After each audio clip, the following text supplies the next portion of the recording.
We would not have long to explore Narrow Moru River Lodge this morning. Just a few minutes in the car park whilst loading the vans. This morning we were heading to Mount Kenya National Park, just a short way away through Narrow Moru town.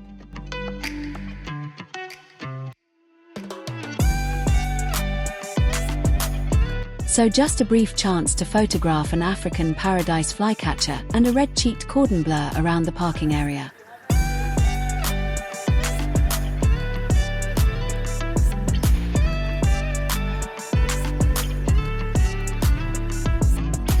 On the road through the little town we stopped to look at some babblers on the power poles.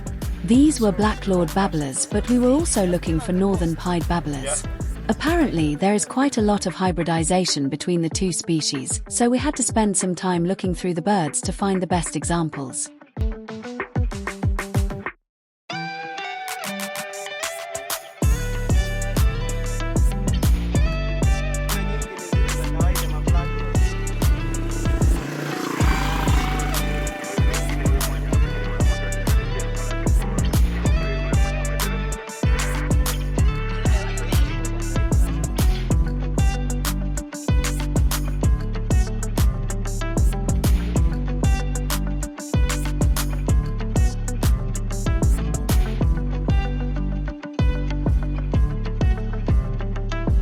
A black-crowned chagra was surprisingly calm, sitting in the morning sun and showing no fear.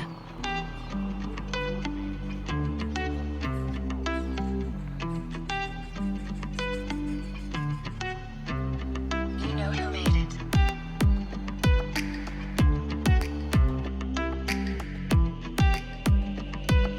Mount Kenya is an extinct volcano, the second highest mountain in Africa after Kilimanjaro, and has several peaks, the highest being Batian at 17,057 feet. Most of the mountain is within the Mount Kenya National Park. We turned up at the Narrow Moru Gate, ready for the ascent. A great sighting here was a red-fronted parrot. This particular subspecies of the red-fronted parrot is endemic to highland regions of Kenya and Tanzania.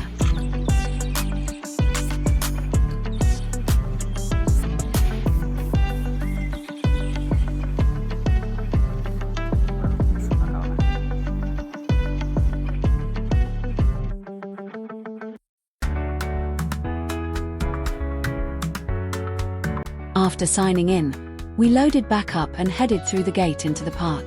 There was a fairly good road, but it was quite steep in places. We would stop for interesting things, like an African goshawk in the hedgerow. The roadside vegetation was a bit of a surprise. It was bamboo. Actually a specific sort of bamboo called African alpine bamboo, which grows in a band around most of the mountain at this altitude. We found an Abbott starling here, too. This is an endangered inhabitant of moist montane forests in Kenya and Tanzania and is the smallest species of starling.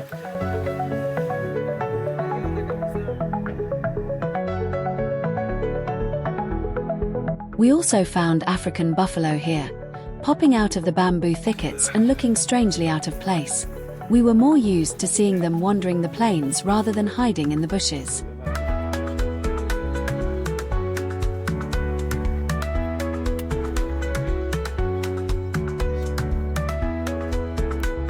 We were searching for a specific species on this road.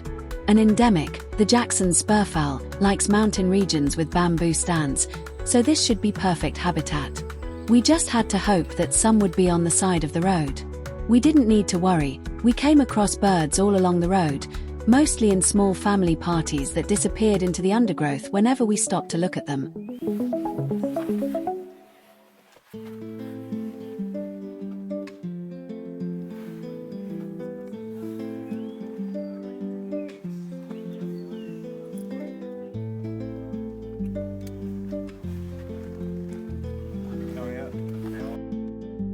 So far, the weather had been okay, if overcast, but as we reached the end of our climb, the meteorological station at 10,000 feet, the cloud was falling.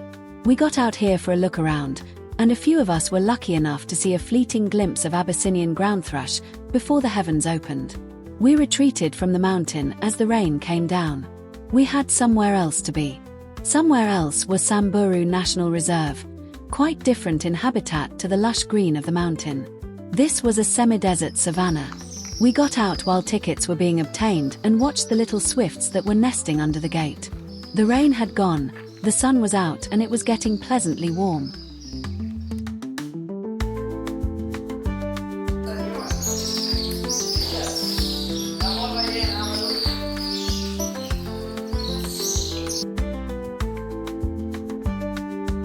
The area just inside the gates was incredibly birdy. Almost the first sighting was several fine fishes starlings wandering around the parking area. That was our second new starling for the day. This area was so good that we spent a good chunk of time here, chasing the birds around the flat open ground.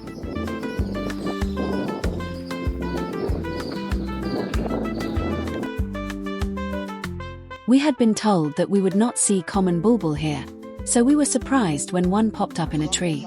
Well, we thought it was a common bulbul, but it was actually Dodson's bulbul, and it did look a bit different. In fact, some authorities consider this to be just a subspecies of common bulbul, although we like it as a separate species, of course. A tree full of chestnut weavers was nice to see too.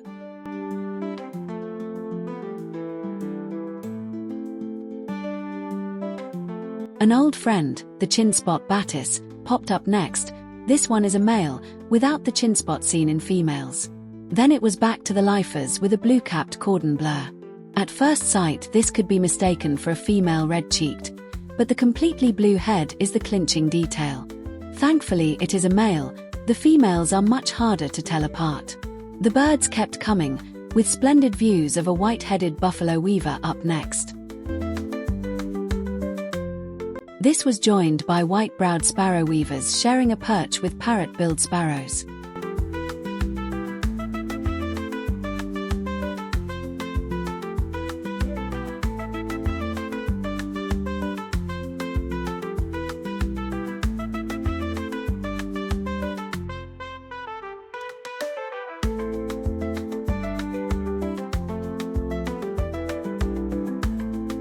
In the trees around the open area we found a brubru and some northern red-billed hornbills.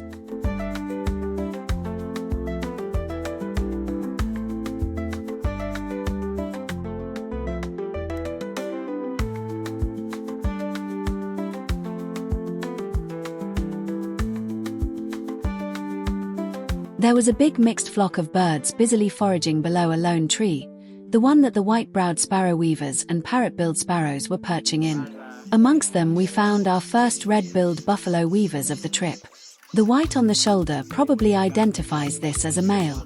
It was sharing the ground with many superb starlings, a couple of white-headed buffalo weavers and some parrot-billed sparrows.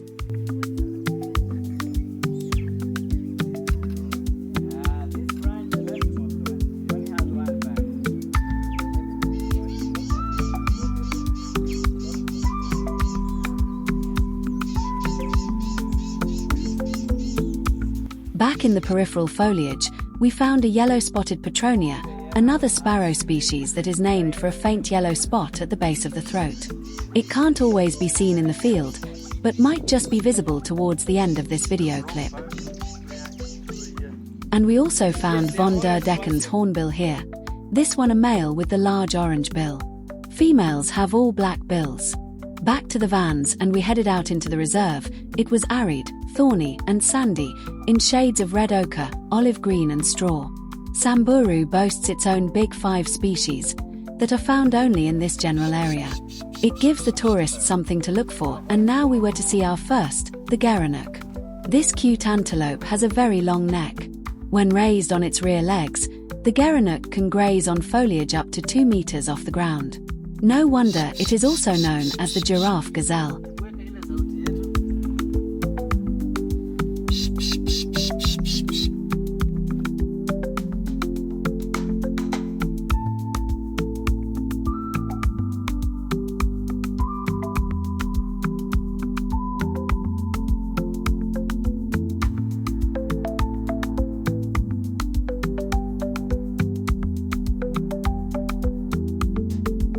Now, this was a treat. A Cory bustard wandered across the track and disappeared into the undergrowth. For such a large bird, they did manage to disappear very convincingly.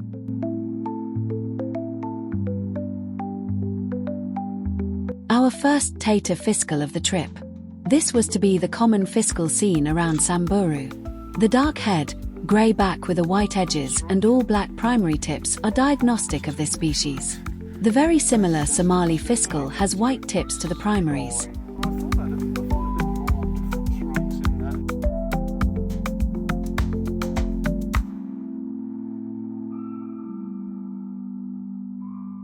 We had missed out on seeing Kori bustard and pygmy falcon in the Masai Mara, and had been told that we were unlikely to see them elsewhere, so you can imagine our delight when, shortly after enjoying the Kori, a pygmy falcon also popped up. Great birds and great birding.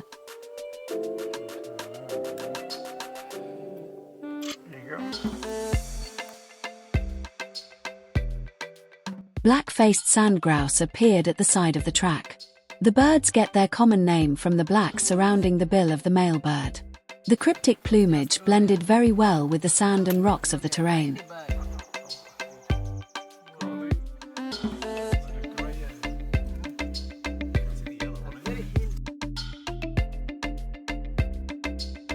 The females lack the strongly patterned face but are still beautifully marked. Now we saw the second of the Samburu Big Five, a Beisa Oryx. This lovely antelope, which is not found much elsewhere in Kenya, has a beautifully marked face that it refused to turn towards us. Our first pink-breasted lark showed well. This bird is restricted to dry savanna in Kenya and surrounding countries.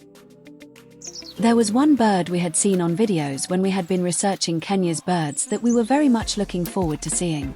Well, actually there were lots, but this one with its cobalt blue plumage was very special. It was the vulturine guineafowl, and now we had found one. Actually, there were more than one, and these birds were to be quite common over the next couple of days. We never got bored of seeing them though. That cobalt blue plumage, contrasting with black and white feathers and spangles, was just as stunning in real life as it had looked in the videos. Another new bird for the trip was this Donaldson Smith sparrow weaver. We were only to see this bird in the Samburu area. The same was true of white-headed mousebird, a bird of arid bushland that is quite range-restricted to northern Kenya and a few areas surrounding. The tremendously long tail accounts for more than half of its total length. And now we found our second new spurfowl of the day, the yellow-necked spurfowl. This species is known to be more active at dawn and dusk, so it made sense that we were starting to see them now as the afternoon was waning. It had taken a couple of hours to get so far along the track. Our guides estimated that it would be at least another hour until we reached the lodge, the Sopa Samburu, situated within the park. At this rate it would be dark before then, so we would have to get a wiggle on. Still we would stop for good birds, like this flyover steppe eagle. We were definitely always going to stop for this species. Our third new starling of the day was the splendid golden-breasted starling. Sadly, this was the only one we would see, but it was well worth stopping for a look. Unlike the other brilliant starlings, the golden-breasted starling feeds mostly on insects, which it catches on the wing, and termites, rather than fruits.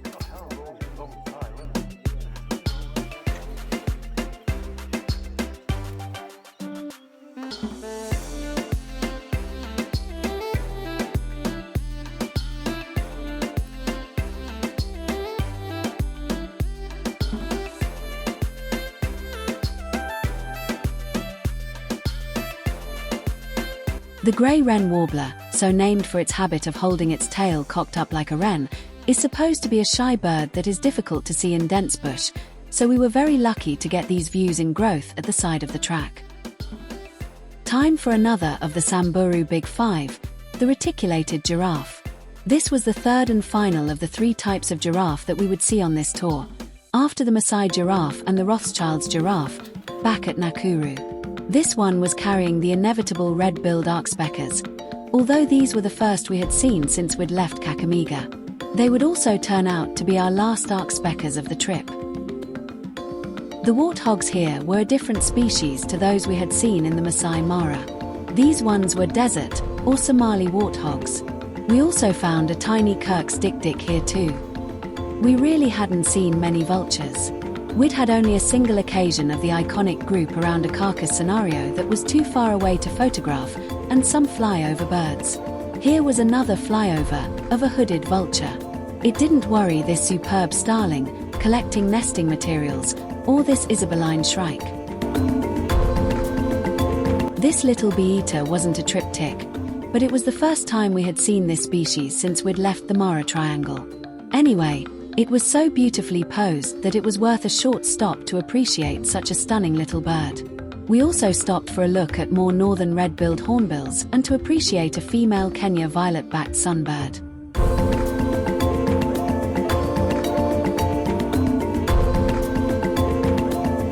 We found only our second brown snake eagle of the trip. The last was in the Mara Triangle. These birds are solitary and will take almost any venomous or non-venomous snake as prey. It seemed to be eagle time, because we also found a martial eagle on a nest. This one was a well-grown juvenile bird, still being fed by a parent, as it was pulling apart a prey item. We really wanted to see the spectacular adult bird, although the parent was away, probably hunting to satisfy the hunger of such a huge chick. It was dusk when we reached our lodge, the Sopa Samburu, set in the midst of the reserve and without any fences to separate us from the wildlife. The building seemed to be made of plastered mud brick, or at least that was what it looked like, and the rooms were designed to look like thatched native huts. Well, from the outside anyway. Indoors was a different story, with large comfy beds, mosquito nets, full bathroom and a private patio. Tomorrow we had a full day to explore the Samburu Reserve, lots more birds, hopefully, and the last two of the Samburu Big Five to find. It should be good.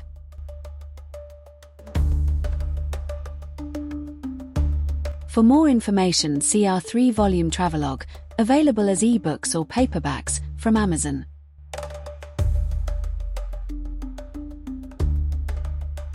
Why not take a look at our Mexican birding trips?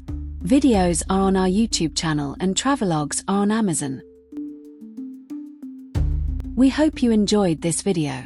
If you would like to see the rest of our Kenyan birding safari series, please like and subscribe to our channel. Thanks for watching.